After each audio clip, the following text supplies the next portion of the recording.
So what are the jobs in the building sector, in the green building sector? Are you interested in that space and you don't know what job to go for or how to transition into that space? Stay tuned for that because that's what we're going to cover on this episode. My name is Sellah Bogonko, co-founder and CEO Jacob's Ladder Africa, and this is Green Jobs Africa. So there are a couple of reasons why the building sector is a high emitter or one of the top 5 emitters in the world. And in Africa, like I mentioned, is going to be an increased percentage if we don't make the adjustments that we need to make or transition into green building. Whenever we're building, there are certain sources of carbon emissions, and one of them is the energy source that is used. Energy that is used during construction, but also the energy that is installed in the construction. So the source of power, if it's not green, then the building is not green, and especially the consumption, if it's not optimized in a certain way, then obviously the consumption within the building will be significantly high. And as the population in Africa increases, it will mean that the high rises will need to be higher, and obviously there will be a lot more people, and that means that the population will be very dense and the consumption of energy will be very high. And so when it comes to construction, one of the things that we need to look out for is the energy source or the energy consumption parameters that have been installed in the buildings. So that's one of the areas to look out for. The other area to look out for is the sources or the materials that are used during construction.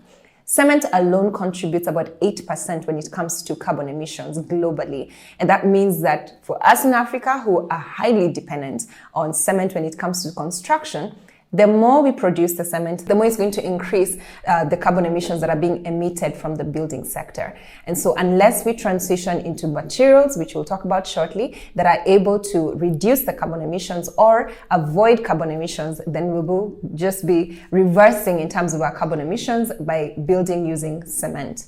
The other area obviously is water consumption, because water is a very critical utility when it comes to buildings as well. And so many buildings or hotels, you will notice of late there's been an increased recycling of water. You know, the ones that go through the sewer system or the bath system are used in terms of taking care of the grounds, and the recycling system is put to make sure that there's an efficient use of water, which is one of the resources that we need to optimally use as a globe. And so there are different kinds of ways or other ways that you can optimize when it comes to green building. It's not just in the construction material, but it's in the setup of how the building will be run eventually when it comes to construction. Obviously, the other challenge when it comes to urbanization, and for Africa, this is a high-risk area, is the jungle mentality that we've adopted and needs to be curbed or needs to be managed, especially as we increase in population and as we increase in terms of urbanization and development. And that basically means that there's a lot of cutting of trees and reduction of green spaces in favor of buildings. And that means that obviously there's a lot of urbanization, and the more people migrate from the rural areas to the urban areas, the more there is reduction of the green spaces, like I said, in favor of construction of buildings. And so when it comes to the green space or the green building space, you would probably be asking, what then are the jobs that are there?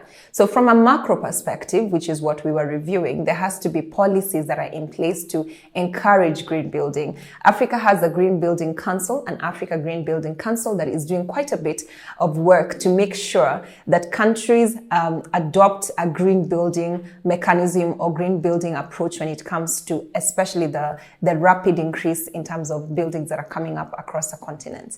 And while that is happening at the macro level, they are working with various countries, various governments rather, to ensure that the policies favor the optimal utilization of land, and when it comes to in the urban areas, but also in the rural areas, because one of the other contributors to carbon emissions as far as green building is concerned is the deforestation. So you'll probably be asking, so then what then are the jobs? So in the traditional jobs in the green building space have been, of course, the architecture, in terms of the architects rather that design the buildings. And then you have the civil engineers and the normal engineers, electrical engineers. You have the structural engineers. You have all the other masons, foremans and all that. And one of the triggers that is an SDG that is rapidly increasing the rate of construction, especially in Africa, is the affordable housing, making sure that there is decent and affordable houses and smart cities that are livable and sustainable cities. And so, while that is a goal that is adopted globally, there has to be a way of making sure that that those principles and globally adopted principles trickle down to the construction level. And we're not just talking about the major projects that are done like malls and all these huge estates. We're talking about even the smaller kind of units or the smaller houses that are done or the smaller projects that are done on the ground in Africa, which are the ones that are largely used because, like we said in a previous episode, over 70% or 80% in some cases of people in different countries in Africa live in the rural areas. And that number is rapidly increasing, hence the need for strong policies, as we said, but also a mechanism of making sure that all those that are involved in the industry are, one, aware, but two, held accountable for making sure that they are compliant to the existing laws. In terms of jobs, back to the young people and those that are interested in moving into the green building space, these are some of the jobs that you could look out for. For those who are in the architecture space or design space, consider including a green approach to it. There are courses right now that are all about sustainable building, and this is predominantly focused around how do you design houses that are optimal when it comes to energy, optimal when it comes to water consumption, optimal when it comes to recycling of even waste management. There are ways in which you can do that. And as an architect, it will give you an added advantage, especially as the continent and as the world moves towards more sustainable living and sustainable cities. The second one you could consider is the actual detailed construction as an engineer. Rather than just having the basic knowledge or the traditional knowledge of building, consider having a green layer to it or a climate resilient layer to it. Because like I said, there are courses out there that are offering additional information or additional skills when it comes to what you already have, and now layering the additional information. And this is largely for those that are already finished their schooling. You're probably already an architect or already an engineer working. So this could be additional skills that you would want to have. But then if you're in school, and this is some of the things that we are working with various people, especially governments, to be able to make sure that there's an overlaying or adjustment or review of curriculum to make sure that it's actually 21st century relevant. Because we cannot be pushing for sustainable development goals globally, and yet our curriculum is not aligned to where the world is going, whether it's in terms of finance or development in general. And so if you're in school, consider that additional layer and make sure that you have that as you're going through school, so that by the time you're done, you have an added advantage as compared to an average person, or rather as compared to just anyone who's gone through a course that doesn't have a climate lens to it. The other way you could look at it is waste management. That's a big area when it comes to construction. And this could be designed in terms of even waste collection. There are many companies and organizations now that are emerging that are addressing the issue of waste management, especially within cities and urban centers that are increasing in number in terms of population, and therefore the waste is significantly increasing, and the need for a proper circular system or circular economy that addresses the issue of waste management. The other area you could look at as a young person who's interested in green building is just the design space. And this is now interior design over and above architecture.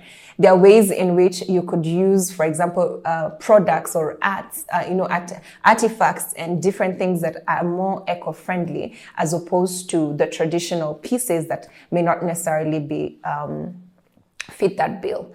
The options are many. There are many ways in which you could look at it. Like I've said, research is always a great area to get into, specifically per sector, if you're interested in agriculture or interested in building. But in this case, if you are interested in building, there are ways you could do specific tailor-made studies that would help either in terms of future planning or also in terms of just review of existing challenges. Because when it comes to the building part, it goes beyond just the actual residential buildings. It goes to commercial buildings. There are many organizations right now that are having their offices optimized or refurbished or renovated or reinforced with additional measures to make sure that they are climate friendly, because they are using that to generate carbon credits for themselves. So all this are still opportunities. Installation of water systems in terms of existing buildings that probably did not have renewable energy before, And that could be another area that you could get into. Solutions that are relevant to our environment. Like I said, existing maybe buildings that do not have certain optimized solutions that are more green. How do you make them or transition them into green or make them as green as possible? One of the other areas you could consider as a young person, and this is something that is already happening and being done by a couple of young people and a couple of companies and organizations, is green cement.